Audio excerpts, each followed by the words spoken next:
Hi and welcome. We are so glad that you've decided to join us for today's session, which is Impacting Special Education Policy, Making Your Voices Heard. I'm Megan Branham. I'm with Family Connection, and this is the first in a two-part advocacy training that we are conducting in collaboration with Boston University. So today's session, I'm going to give you a couple quick introductions, and then I'm going to turn it over to my colleague, Sally Baker. Family Connection of South Carolina.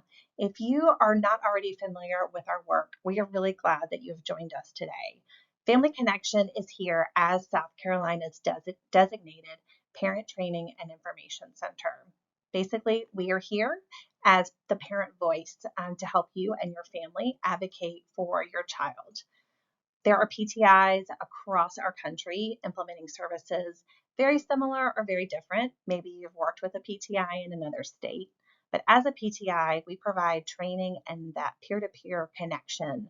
And that is what really allows us to be here today and work in collaboration with partners like Boston University to provide this education and training.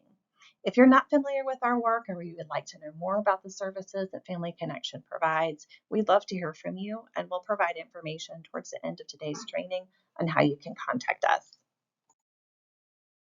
So you have likely already heard from the research team about this training, and you should have gotten a pre-survey from the research team to conduct prior to starting.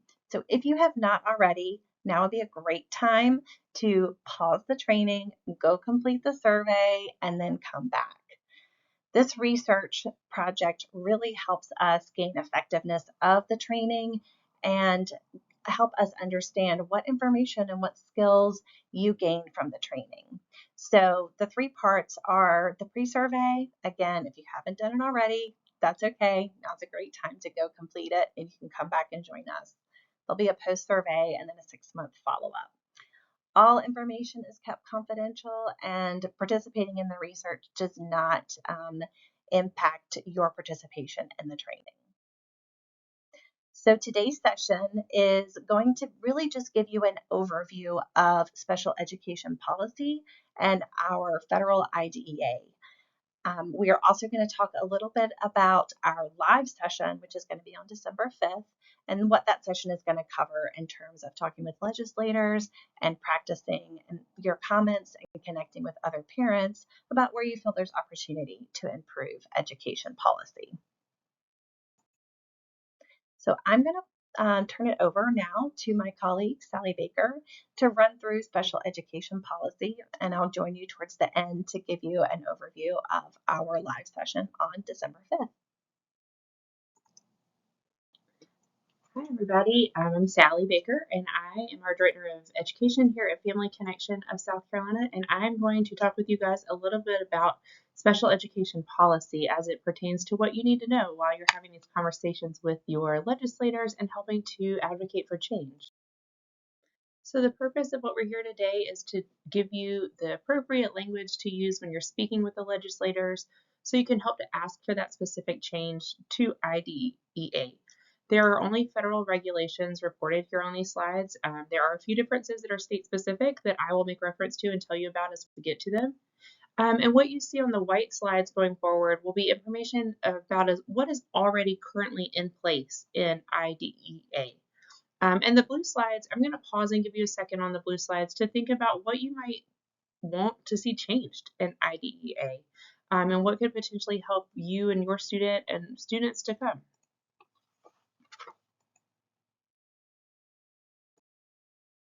All right, so in the world of special education, prior to 1975, there were no federal special education laws on the books.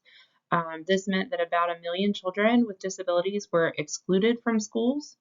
And schools, each state and schools really had their ability to make decisions of who they wanted to accept into their schools. They could allow students or not allow students, or maybe if they allowed a student to come in, they had an IQ limit that they went by as a requirement before they would admit a student to their school. So prior to 1975, which was not all that long ago, we had no laws on our books, federal laws on our books, specifically related to special education. Right. So in November of 1975, the Education for All Handicapped Children Act was passed. This was our first federal special education law put in the books. But if you look here on the slide, you'll see that it was passed in 1975, but it did not actually go into effect until 1977. And so that's something to keep in mind as we're talking about things that you could potentially affect change for, is that sometimes there is a little bit of a delay and that lag time there when we're thinking about how things get down to the school level or to even the state levels to make that change that we're hoping to advocate for. The Education for All Handicapped Children Act is also sometimes referred to as PL 94-142.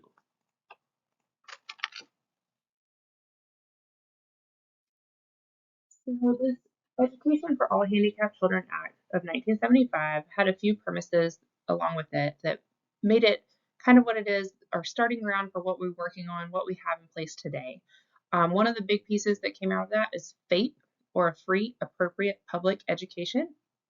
Prior to this law going into act, schools or states might have provided free school to children of their state. It might have been public, but it might not have always been the most appropriate education for an individual. So therefore, it might have been a student with a disability was not receiving something that was specialized to them or individualized to their needs.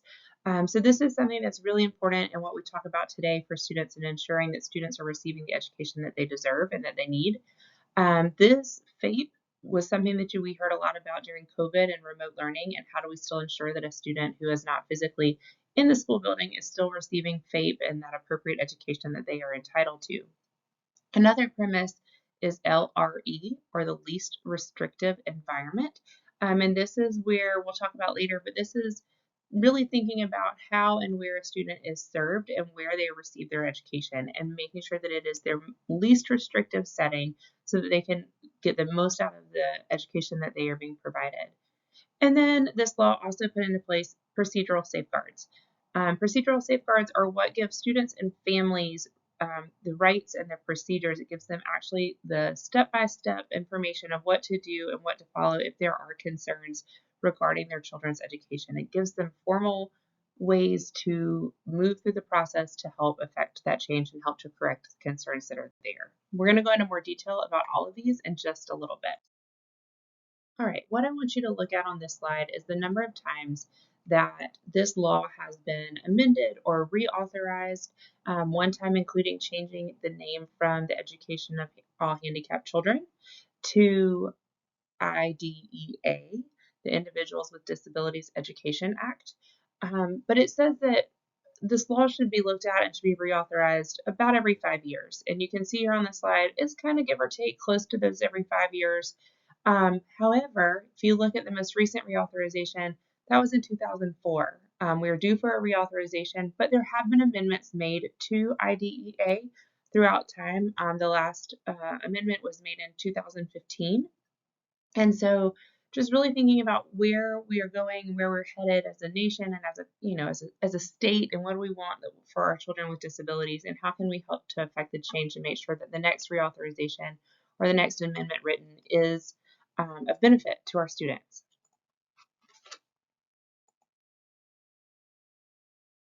I just want to focus for a minute on some of the examples of some of the amendments that have happened over time. You see there's a fair number of them that took place in 1990.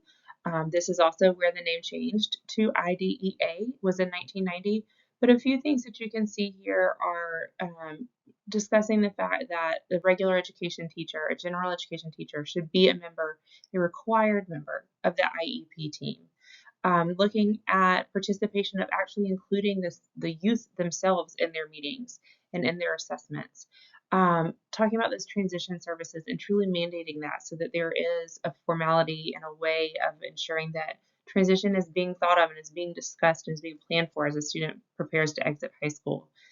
We changed the name handicap to disability. We wanted to be more person first. And then also in 1990, we added the categories of autism and traumatic brain injury as possible federal disability categories. And these are just a few examples of some of the amendments over time, but just kind of wanted to highlight some of the ones that are there and are that have happened over time to make this a more effective law. Now, I want you to think for a second about and really keep in mind who IDEA serves. So it does not just serve our kids between first grade and 12th grade. It starts at age 0. It starts with those itty bitties who maybe have a disability, who are maybe born premature, who have a genetic abnormality, any kind of spectrum or gamut, their speech delays, gross motor delays, things like that. But it serves children also all the way up until age 21. So our students who are in special education services or receive special education services are able to stay in high school up until their 21st, until they turn 21. And that's not always known or realized, and sometimes we realize that too late. So I want you guys, as we're talking throughout this session today and the next time we get together, really think about the fact that this spans the full spectrum of a student. So from the very beginning all the way until they're age 21.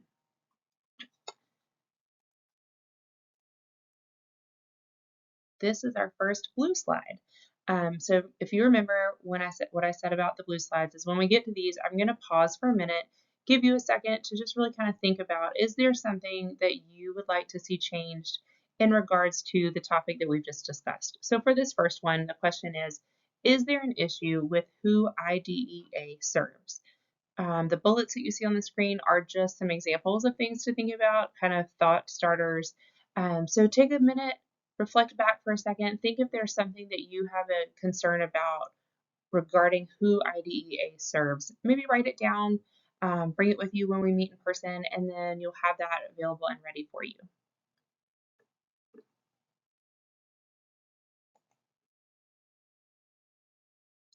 All right, so our next little category that we're going to talk about is eligibility and the federal eligibility. So a student, in order to receive special education services, must be found eligible as a student who meets these requirements. First, they must have one of the 13 disability categories, which I'm going to show to you in just a second. The disability must adversely affect their educational performance, and then the student must require special education services or that specialized instruction.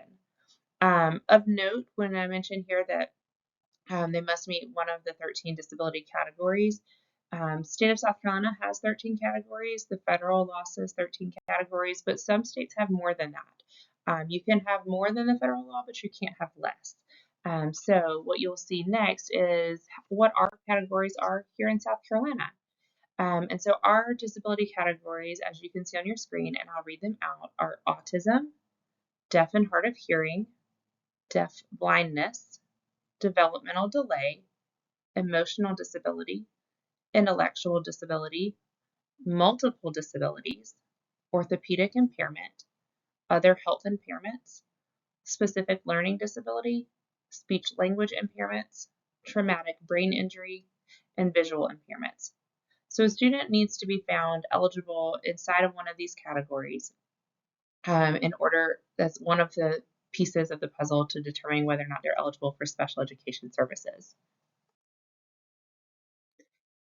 So in order to determine how they or if they are eligible inside one of those 13 categories we just discussed, a student has to be evaluated. The evaluations are done by a public school.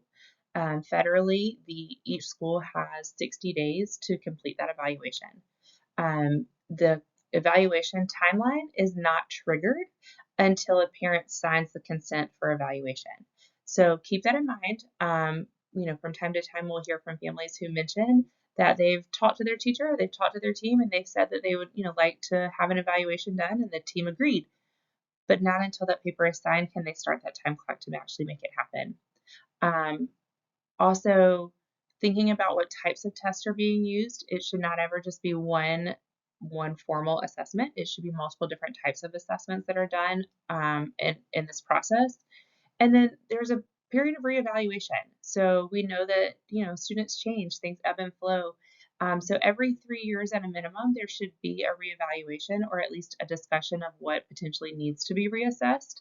A parent or a member of the staff, a member of the team can request a new evaluation before that 3-year mark, but they can't do it more than once per calendar year. And that's really to consider the fidelity of the examination tool being used. So just know that evaluations are really, really important. And this evaluation is what helps to determine whether or not a student would be eligible for those services. A family can go outside of the school system and have an evaluation done, or maybe you had an evaluation done as a parent, and now because of that evaluation, you think maybe your student is eligible for special education. You can absolutely take those results to the school and to the team and provide them and show them what you found had done.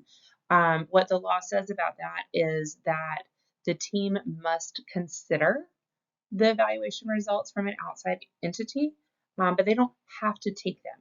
So sometimes we'll see a school will say, this is really great information, and they'll use that information, but they'll say they also want to continue and do some of their own assessments and evaluations on top of what you've already had done outside of the school. So just know that if you've had it done, you can absolutely provide that information to the team in order to just provide further knowledge and insight onto your student.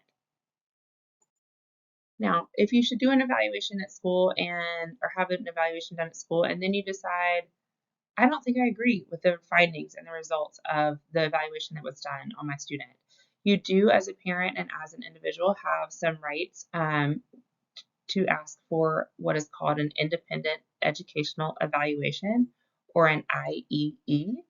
And this could be paid for by the school. Typically, schools will provide you a list of evaluators that they've worked with, that they've recommended before to other families. You don't have to choose off of that list.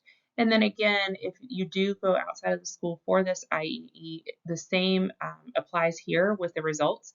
The school must consider them, but they don't necessarily have to accept the results that were given. So we're back to another blue slide. And so now I want you to think about, do you have concerns about evaluation and the way that it is compiled, the way that it is done, the way that it is addressed, the timelines for it, the accuracy of it? Again, the bullets on this slide are just for you to kind of think about, get some thought-provoking moments going. So take just a minute, write down some thoughts or concerns you might have regarding evaluations under IDEA.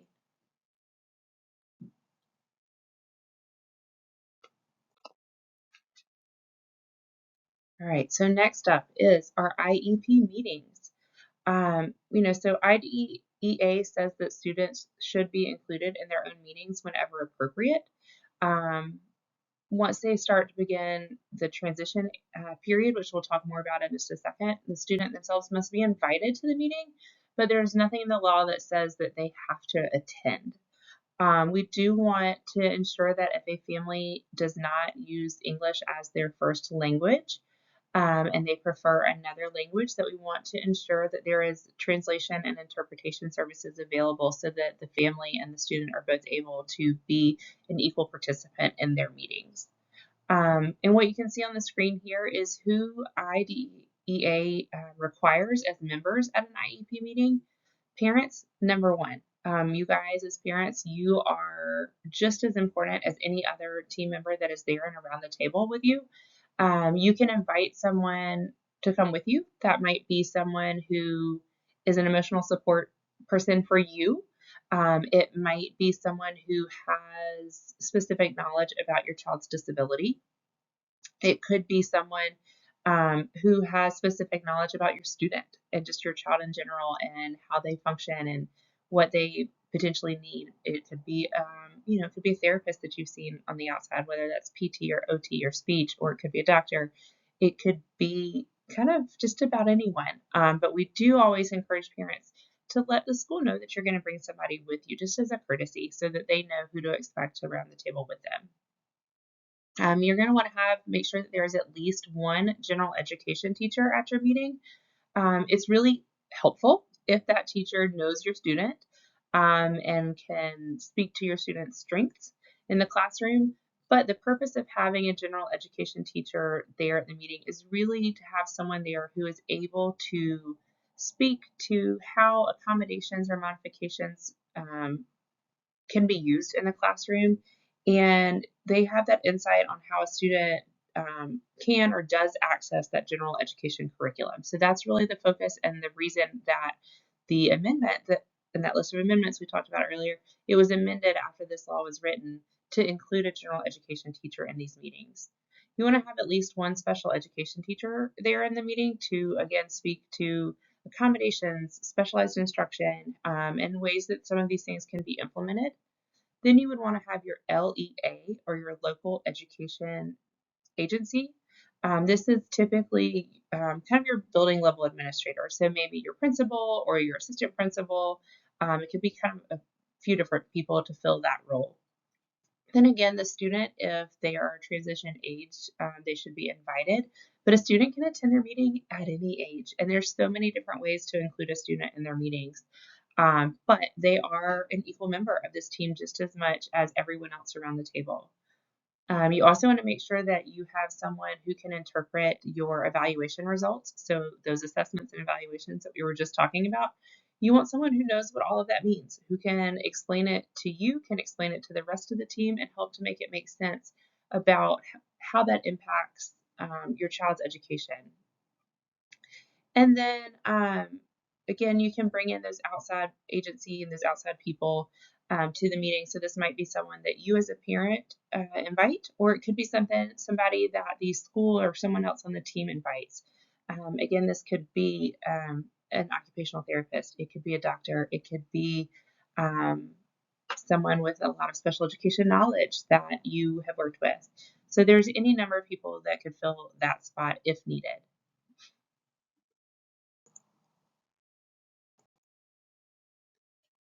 So we've talked about who is supposed to be in the meeting, but also think about sometimes there might be a reason to have someone not have to attend the meeting that's typically there at the meeting. So these are the ways that it's written in the law that someone could be excused from the meeting. A member of the IEP team could be excused if their area of curriculum or service will not be discussed or modified during the meeting. So this could be someone, for example, if you have transportation services written into the IEP for your student, but nothing's going on with transportation, nothing is changing in that respect, you don't have any questions about it, then maybe no one from the transportation office needs to be at the meeting. Or maybe they come for just a minute and then you are totally fine if they say, hey, we've talked about my stuff. Do you mind if I leave? And you as a parent say, sure, I'm okay with that. And the rest of the team also agrees that it's okay for that person to leave the meeting. Another way someone could be excused from the meeting is if the meeting involves their area of curriculum or service, but they submit in writing prior to the meeting, and the parent and the school both consent that that's okay. We don't need any additional information from them. We understand what this writing means, and we're okay moving forward without them physically in the room or in the presence of the meeting. Those are the times that it would be okay for someone to not be in the meeting. But it's also, if you're in the meeting as a parent and someone says, I'd like to be excused, and you're not comfortable with them being excused, or you still have questions about their curriculum or their service, it is still within your right as a parent to ask that person to stay or to have the meeting rescheduled for a time when that person could be there for the entirety of the meeting. So we're back to another blue slide, you guys. So take another minute and think about, whether or not you have any concerns about the composition of who is on your IEP team. Are there people who do not attend the meeting that you think should be there or should be required to be there? Are there people, vice versa, who are there that you don't think need to be required? There's lots of ways to think about this. So again, take just a minute, write down your questions or your thoughts or your concerns, and have them ready for the next section.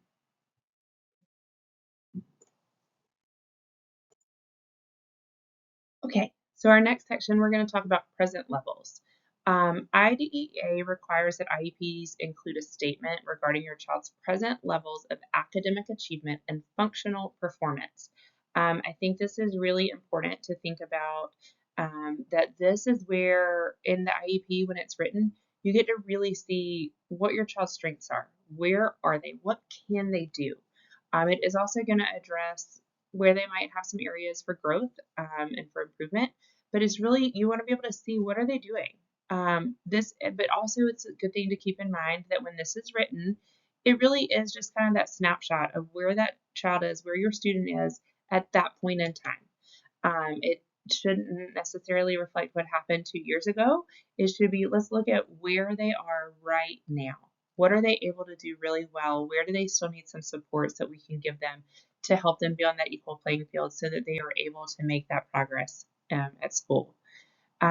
This information should include quantitative or measurable data, and you want to make sure that we're not only talking about the academics of a student.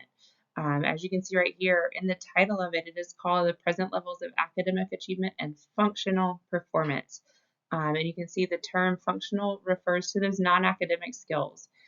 So this could be, do they have the social skills to read cues from other peers when they're having a conversation and knowing that they are too close or in someone's personal space? Do they know not to hit someone when they don't agree with what's going on? Do they need supports with their activities of daily living? So pulling their pants up, tying their shoes, ambulating from one place to another. All of those pieces should also be included in this section of those present levels of really knowing what a student looks like. How can I get a picture of who my student is from reading this section? This is what should be included. There's also a section in this present levels part that usually asks for the parent input, and this is where you as the parent, you get to bring in your expertise as mom or dad or caregiver to a student and say, this is what my child does really well. This is what we see and we're really proud of. But this is also where we have concerns, and these are the areas that we would like some potential supports put in place for our students so that they can continue to succeed and grow. So I'm going to give you a couple of examples, and I want you to think about these and tell me if they're good or not so great examples of present levels. So the first one says, Micaiah is a third grade student. She can rote count 1 to 10 without any prompting with 100% accuracy. Using touch math, she can add one-digit numbers without any assistance with 90% accuracy.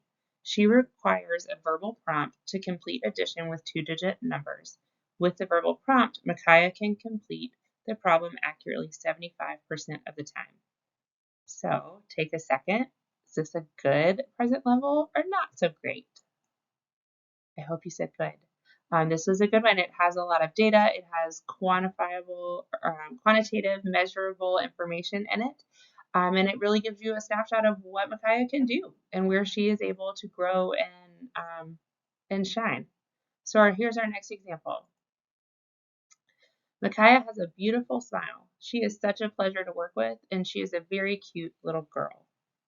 So this one, although true, and although something that we love to hear as parents, it's not a measurable piece of information for us to look at. We don't know where she can grow from here. We don't know if she can grow her smile bigger or if she could get any cuter.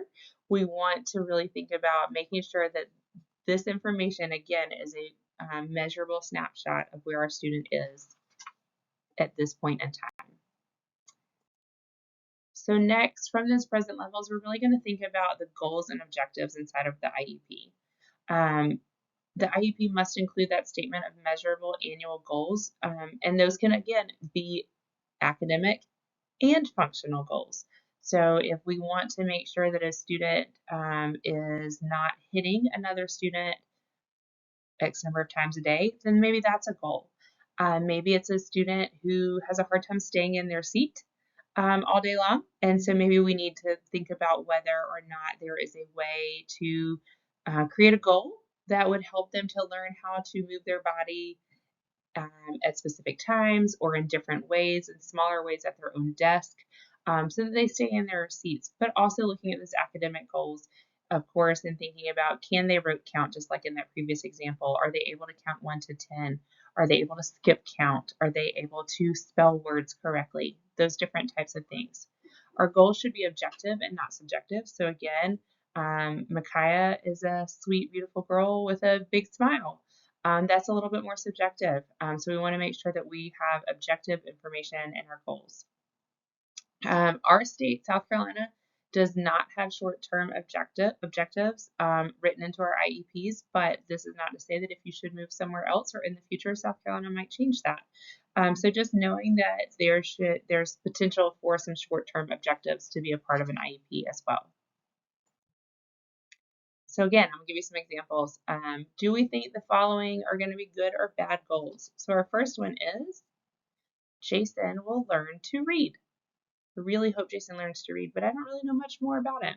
So this is not a super strong goal here. Our next one says, Chloe will decrease echolalic responses by reliably answering simple yes-no questions with 80% accuracy for 3 consecutive days by June 1st, 2022. This is a really great goal. This tells me where she started, what we're working on, and what we want to get her to. Our next one, Sarah will sit still. I'm sure we've all heard this kind of a statement before, but I can't measure that. I don't know what that means to you or to me. Sitting still is really subjective, and that I could define that one way and another teacher could define it another way. So we want to make sure that we have accurate information in there. And then our final example here is Michael will improve his functional academics in the area of reading by reading a grade level passage aloud with less than 5 errors for 5 consecutive days by June 1st, 2022. Again, lots of great data, numbers in here. I know what we're working towards. I know what we want to strengthen him in. So this is a good goal. Now we have all these great goals, but we want to make sure that we're tracking the progress of them. And so this is what it says on our slide is what is written in the law currently that says IEPs must also contain a description of how the child's progress toward the annual goals will be measured and when periodic reports on the progress of the child is making, such as through the use of quarterly or other periodic reports. So really thinking about how often are you being made aware of the status of your child's progress towards their IEP goals? Students should be receiving these progress reports in the same intervals as students without disabilities. So typically around your report card times, you should be getting those progress reports, but potentially you may need or want to ask for those reports to come more frequently. So maybe you need them weekly, depending on what we're working on. Maybe they're monthly updates that you're getting with the progress reports. But just knowing and keeping in mind that a progress report is not just an update of their ABC grades, right? But it's truly looking at that progress toward the goals that are written into the IEP. Back to another blue slide. Do you have concerns about goals and reports of progress? So take a minute, think about this. You'll see on the bottom of this slide also that SMART goals is something that I think a lot of us are familiar with, but currently right now it is not the way that it is written in the law as to how a goal has to be written. But maybe that's something you are passionate about and you think should be done. So maybe that's something you add into your list. Again, I mentioned earlier that South Carolina does not have a mandate about the short-term objectives. So maybe that's something you think would be really important to explore and potentially ask for change in that area.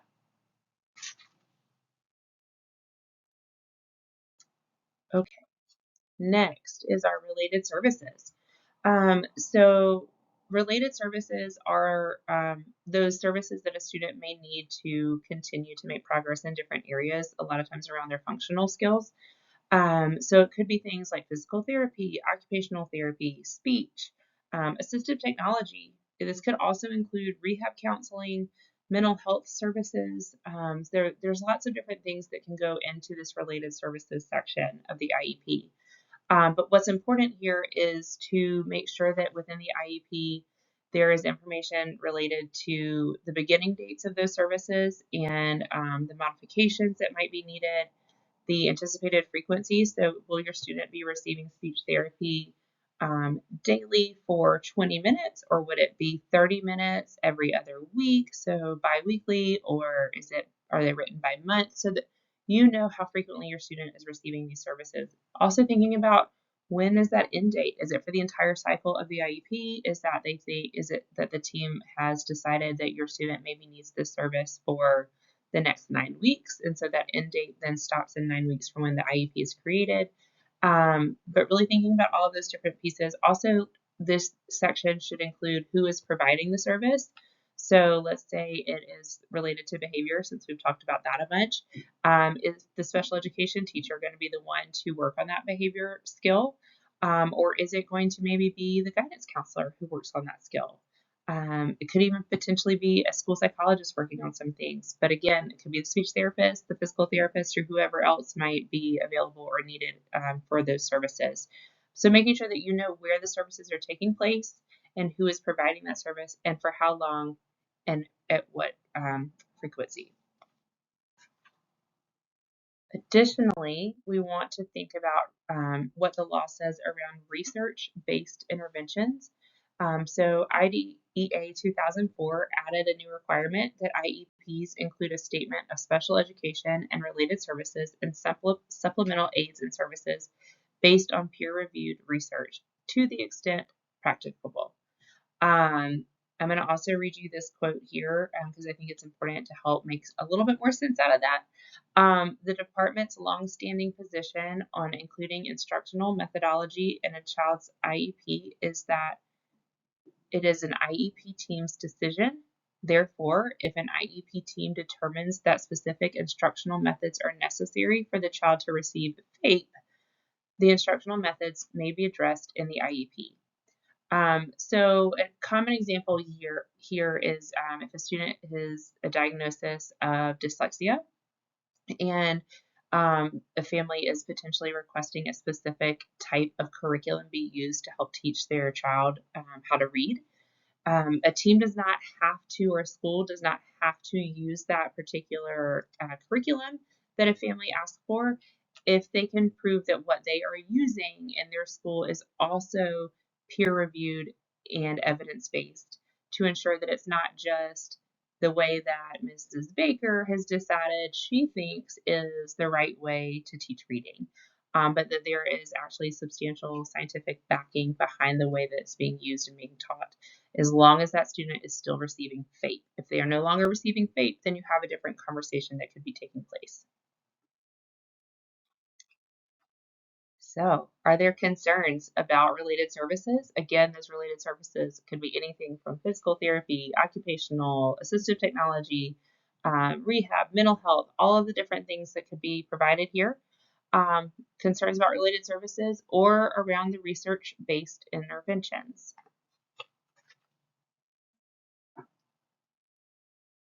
All right, I'm going to continue moving and talk about least restrictive environment, or LRE. I briefly mentioned this at the very beginning as one of those premises that this whole special education federal law was created for. And this is one of those times that I really do like to read what the law says because I think it helps to make sense out of what LRE really stands for, really means. So the legal definition is that to the maximum extent appropriate, children with disabilities, including children in public or private institutions or other care facilities, are educated with children who are not disabled. So this is where we're really talking about and thinking about the amount of time that our students with disabilities are being taught, being educated, and being involved in their education with students who are typically developing, who don't have a disability. And so a lot of times you'll see, especially in South Carolina, on our IEPs, it's written in a percentage. So a percentage of their day, how much of that is being spent inside or outside of the general education classroom. And so students have the right to be educated in the same setting as their non-disabled peers to the maximum extent that that's possible and appropriate.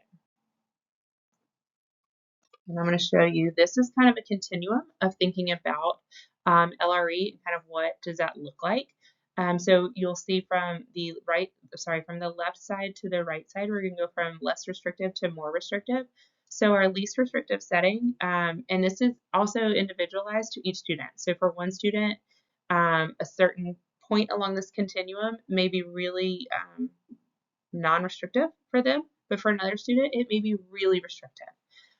So regular education classroom is kind of that least restrictive setting.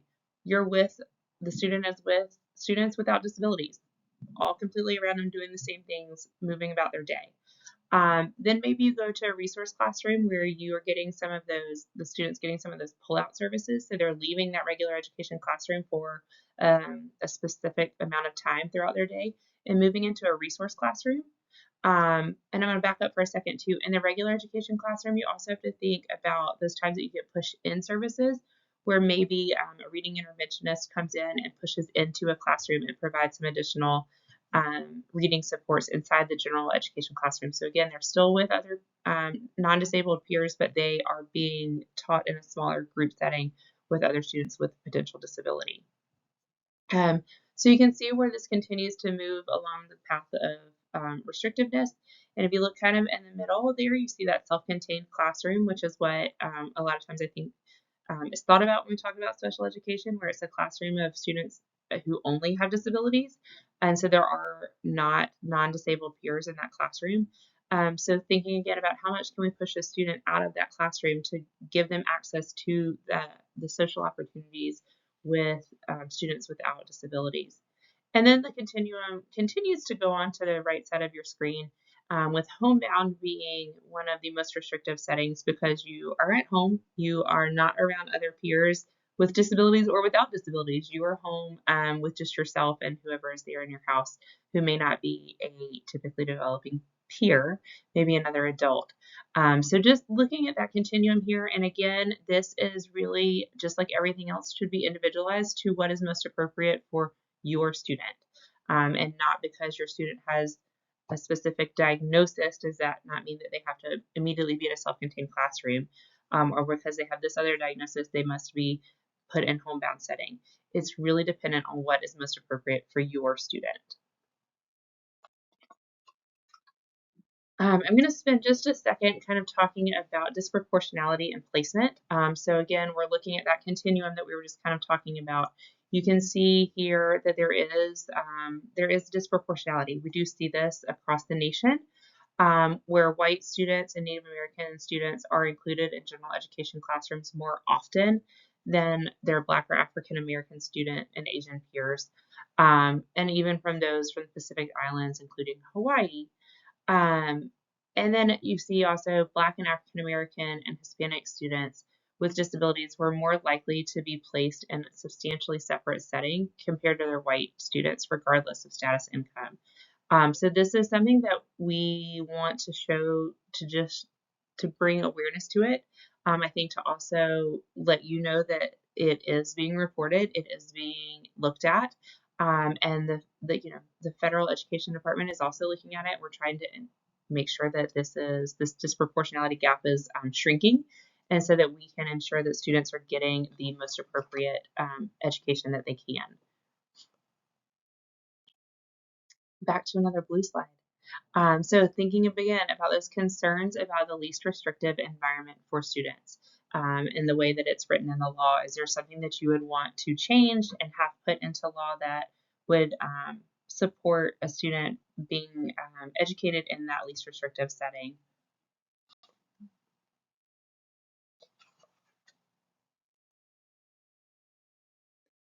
All right, transition. This is a big one. So transition refers to when we're thinking about a student exiting high school and what does that look like and what are their services and what are their needs. Federally, it says that transition planning is to be implemented at age 16. In South Carolina, we have recognized that 16 might be kind of late for us because we have long wait lists for waivers, and getting connected to different services sometimes takes a little while. So in South Carolina, our transition planning starts at the age of 13. So if your student turns 13 years old during the life cycle of an IEP, then they should begin being invited to their own IEP meetings, and the conversation should start focusing on what's next, what's going to come after high school. This transition planning should include some vocational assessments. So looking at, what is your student interested in doing after school, but also what are their skills? Like what are their strengths lend towards being appropriate for? Is it that they have really strong math and science skills, and maybe that lends them more towards an engineering track and path of life? There's a lot of different options here. The sky's the limit, just like it is for anyone. But those conversations should start earlier, and at least by the age of 13 in our state.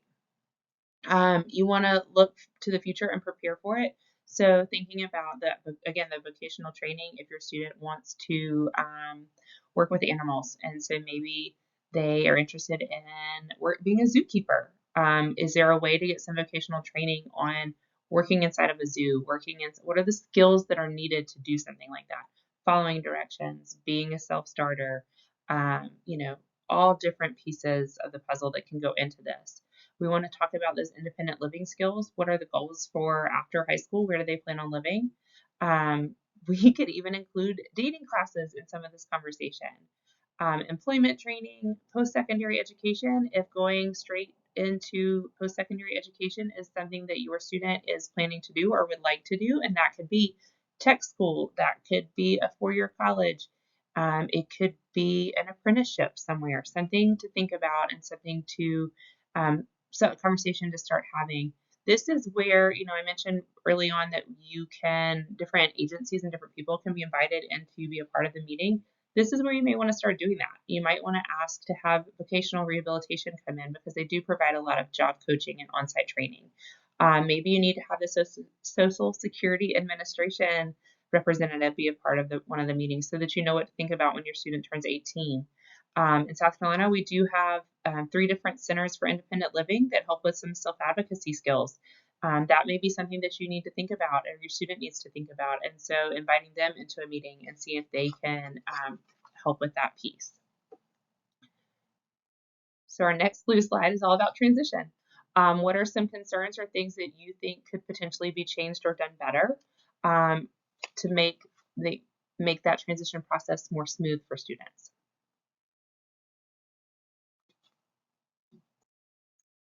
All right, so discipline is also included in IDEA for students with disabilities.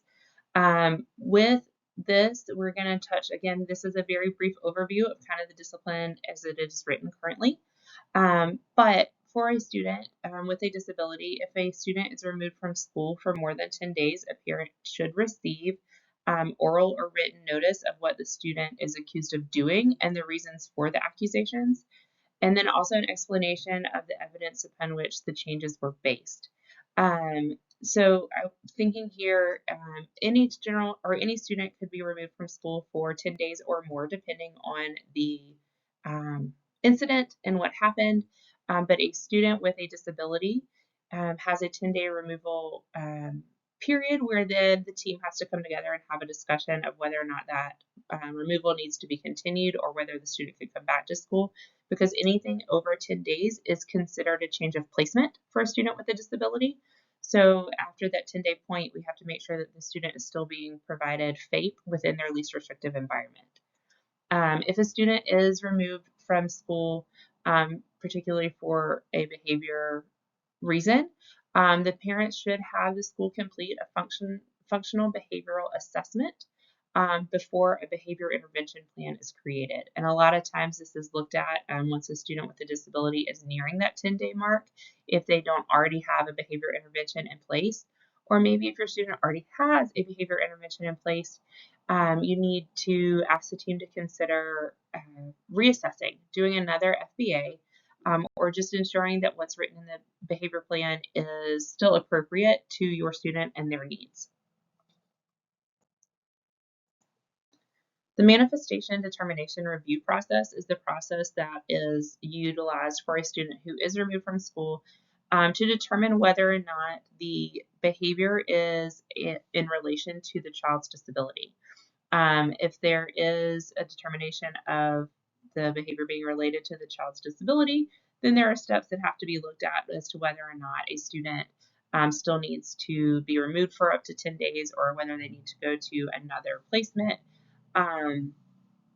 But this is all required when a discipline could result in a change of placement for that student. So like I mentioned, anything over 10 days of removal is something that is considered a change of placement for a student with a disability. And so therefore, this manifestation determination review must happen to see what steps need to be taken next. Then there's also something called the 45-day removal.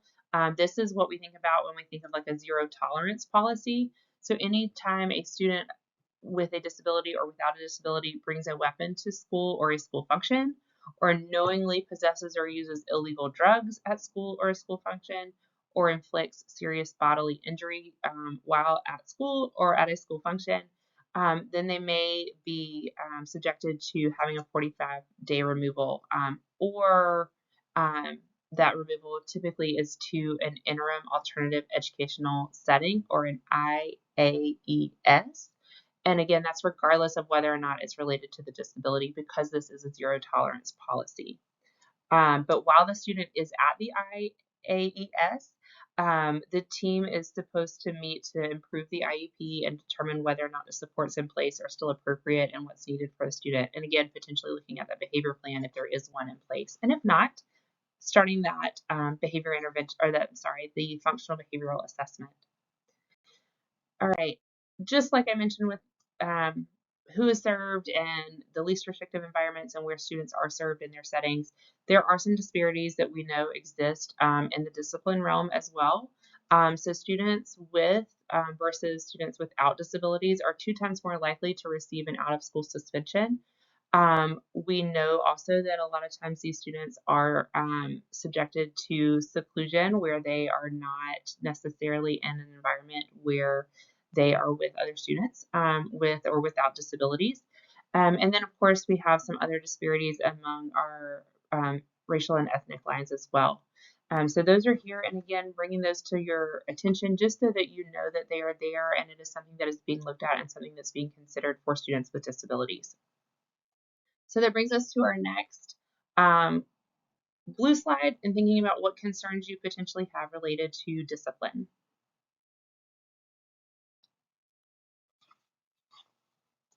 All right, and our last section here is going to be about our dispute resolution options. There are several formal processes that can be taken if there are concerns about the way that an IEP is implemented, or whether or not a student is receiving their FAPE as they are supposed to be. And so you can file a state complaint, which is a written statement to the South Carolina Department of Education that details the specific violation of the IDEA, the laws of South Carolina, or the South Carolina Department of Education's regulations related to special education. And these can all be filed on our State Department's website. There's also something called mediation. This is a voluntary process. Both parties have to agree to it. It's a specific, less adversarial problem-solving process that can assist parents to solve disagreements with the school district about the education of their children. There is also the due process hearing. In our state, we have a 2-tier due process system. And so one of those can occur at the local level, so the local school district or agency level. And then there's a hearing officer who decides whether a violation occurred or not. Additionally, in South Carolina, we also have a special education ombudsman who helps to make direct contact with the school district or the LEA and communicates with the family and or the other agencies involved to address those concerns related to a student's special education eligibility and special ed programming. And here's another blue slide for you guys to think about what we want to consider as we are thinking about what changes we can help make. All right, this is our last component we're going to talk about regarding the IDEA, and that's the funding of it. So in 1975, when this was created, Congress said that the federal government would fund 40% of all special education expenses. Currently, we are being funded at about 17% or 11%. It's in the lower teen range. It is not fully funded at 40%. So that is another thing to think about. We are still trying to get that taken care of. And so maybe that's something you want to advocate for change for. So that brings us to our next blue slide. Is there an issue with funding? And now, while you guys think about that, I'm going to turn it back over to my colleague Megan to continue to talk about funding related to IDEA. Thanks, Sally. I'm going to kind of wrap us up towards the end of today's training and get you set up for when we regroup for our next session. So you've gotten a lot of content today. Hopefully you've had a chance to get a better understanding of what all is involved in IDEA, where there are opportunities for change or areas that you really want to explore learning more about. So we're just going to run through a couple real quick, and this will be a great setup for when we do get back together and focus on which individual sections parents want to focus on advocating for.